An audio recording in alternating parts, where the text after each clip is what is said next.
I am Tom Aguero with Brew Minds here at FigLeaf. We've got Jesse Folk behind the camera, man in the computer. And I'm here with Andy and Jeff from FigLeaf. What are your guys' roles and titles here at FigLeaf? I'm more on the distribution side of things. I'm Jeff Fortney, I'm the head brewer. So we are here to talk about your first anniversary party, which is happening next weekend, October 14th. That's correct. Yep. And it runs from 12 p.m. when you guys open until midnight, whenever we push people out the door. Midnight. At least midnight. At least midnight until the last customer stumbles out into an Uber or a cop car. Pretty much. So this is your first anniversary.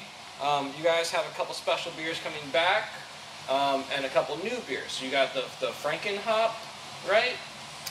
Yeah, it's a cuvee of a couple different portions of a couple different IPAs, re-fermented on some raspberries. Just kind of an experiment. We'll see. Did you choose raspberries because you know I fucking love raspberries? Not for that. Yes, that's exactly why they were chosen. Good answer. Good answer. Yes. And you've also got a new Belgian quad. Belgian quad, re-fermented on plum puree, about pound per gallon. It's a significant amount. I just want to say plum is a vastly underused fruit in beer, and I applaud your use, one, of doing a quad, which is one of my favorite beers, and two, adding plum to that. So, and plums really go great with quads. I mean, you get some. The yeast selection on the quad too is an Abbey style. It's kind of known for giving plummy sort of flavors. So hopefully, so it's like double plum. Yep.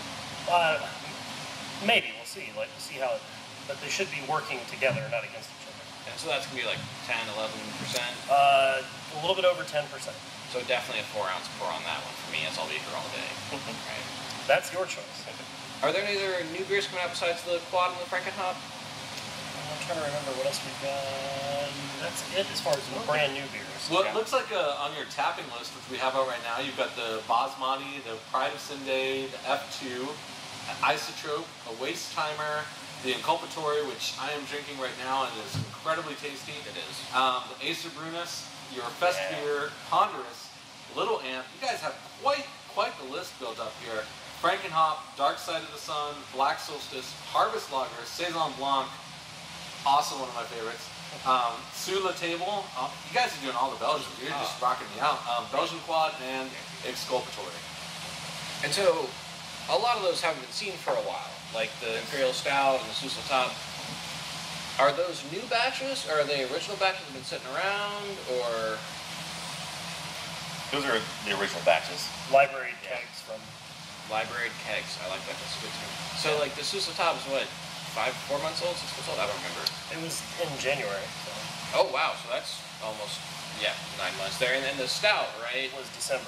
December, yeah, so that's a nice, 9-month-old Stout already. Yeah, and Sous La Table was what, over 9%. Yeah, nice. It's been a while, we've had it for a while. Right. And the Stout was also, right at 10%.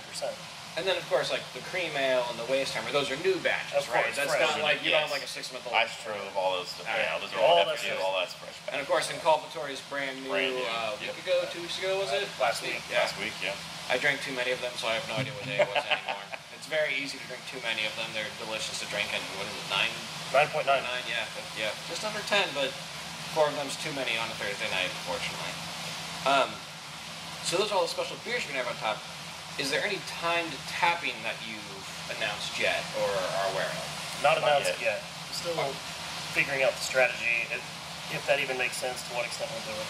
So be sure to check their Facebook page. If there's one beer that you're really after, that you want to be here for, check their Facebook page. For when time it's coming out, be sure to like them, follow them, and mark yourself as going to the event on Facebook so you'll know exactly what's happening when.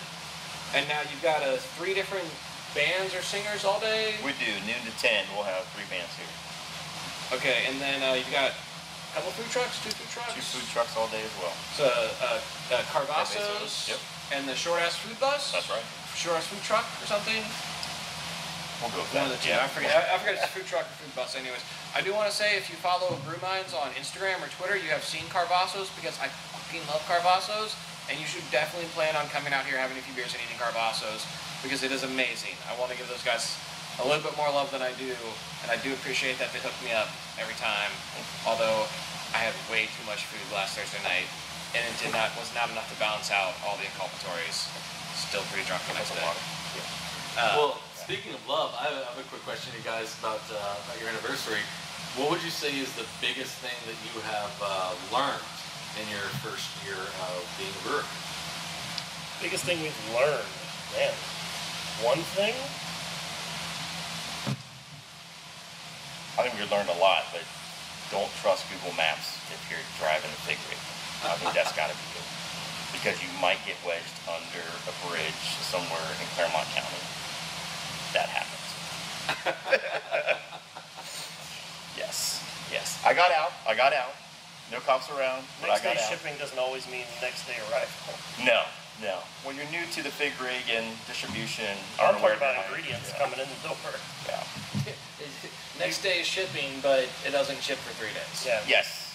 True. Beware the month of December. Oh Pardon me yeah, just yeah. one that's second, true. I have to go turn off the hot liquor tank. It's absolutely true. Got it overflowing. So it's been a full year, right? Yeah, next week will be a full year. What has that been like? It's been absolutely crazy. Well, I mean, I can't believe it's been a year because we were so busy every single day that time just seemed like it's flown by. Because something comes up every day that you have to manage. I mean, it's like I'm not used to being the owner of a business, so it's a whole new world to me and to everyone else that owns the business too. And it's just trying to get into those roles. So it's been a whirlwind, honestly, of just kind of learning things. So now, are you excited for this anniversary party? Are you Oh my nervous? gosh, yes. Or No, I'm not nervous. are you guys It's going to gonna be a big working party. it? Or are you going to be here and get shit faced? We will be here all day long. Getting Yes. shit faced. So I'll You probably think that drinking anyways? no.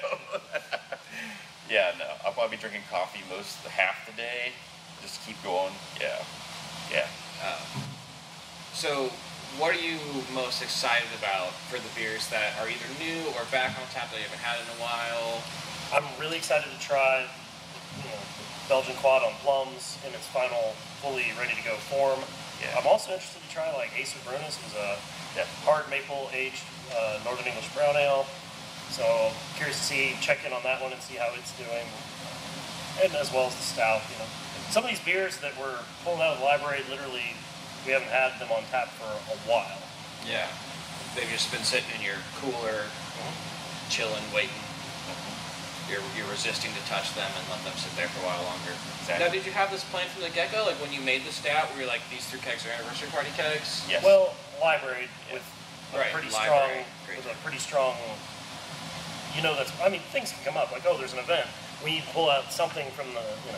So you try to have a small collection of that stuff to draw from. But really, anniversary was the primary motivation for a lot of that. Now, are there more of these library kegs that will show up in another year, or? I'm trying to continue to build it as we move forward. There's not a ton beyond what we're releasing for. You guys don't have a tremendous amount of space. I mean, space is limited to some extent. So. Yeah. All right. So again, it's October 14th. Yep. 12 p.m. until 12 a.m. ish, maybe sometime around there. What is it, like 17, 18 beers on tap? Jesse rattled off earlier. Yep, we've got them all up on the screen right now, and again, that is quite an impressive tap list for your guys' first one, especially throwing in like all those, the triples and all the Belgian beers, because I know for a fact it takes a longer time to kind of turn in the tanks. So hats off to you guys to be able to get that around. I would have one last question before we transition over to our next topic. What are some words of wisdom for you guys to have to the breweries who have just started? We've just had like 4 or 5 open up in the past 2 weeks or 13 so. below, 16 lines, Grainworks. Yeah, I mean, you guys, it's kind of a very interesting model with the size of the equipment that you have and then your location, which is something we'll talk on later in the show. You have a lot that I think you could teach some of the other guys. So are there any things that you would kind of point out? I would say we're still learning. And that's maybe the answer, right? Like, try to know yourself, know what you're good at, know your strengths, know where you need, additional help. But like, Never stop learning. Be prepared to change the plan because the world is changing underneath our feet. And so, craft beer is different here locally, especially, but like in general, way different than it was a year ago, 3 years ago, 5 years ago. And so, Andy, I mentioned earlier, I don't know if it was before we did the restart or whatever, but like, you know, like 5 years ago is when we first put pen to paper, starting to even like try to formalize a business plan. Right. And so any plan that you write, by the time it actually gets able to be enacted, the world is a different place. And so be prepared to modify and change and adapt. And there's a quote, I forget if it was Patton or Napoleon or something, but like no battle plan survives first contact with the enemy. Right. And I know it's not necessarily your enemy, but still the same kind of thing. Right, and I think it's true for all these the breweries that we feel is new to the area. They've obviously probably been planning for several years, 2 or 3 years at least, and they're coming into a kind of a little bit different world than it was 5 years ago, definitely, or even when they started writing their business plan.